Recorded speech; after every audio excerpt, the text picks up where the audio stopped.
Today was the longest car journey of my life. Today we had one of Afghanistan's longest and most dangerous road trips to complete, from Bamiyan in central Afghanistan to the northern city of Mazar-e-Sharif. The entire trip can take anywhere from 12 to 36 hours, depending on traffic and weather. The trip got off to a good start as we stopped off at Parwan, previously one of the most dangerous and hostile regions in Afghanistan.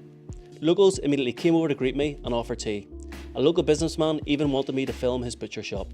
After picking up snacks for our breakfast, we continued for a few miles until we reached a checkpoint and had every question thrown at me.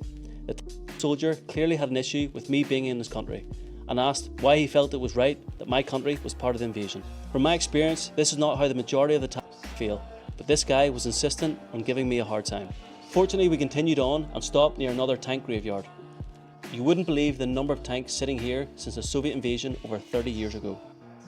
The area is now a tank office, and although I wasn't allowed to film, they invited me in for some chai. Next up was the Salang Pass, the mountain pass which connects the north to the south. At the highest point is the infamous Salang Tunnel, 2.5 kilometers of some of the worst engineering you'll see.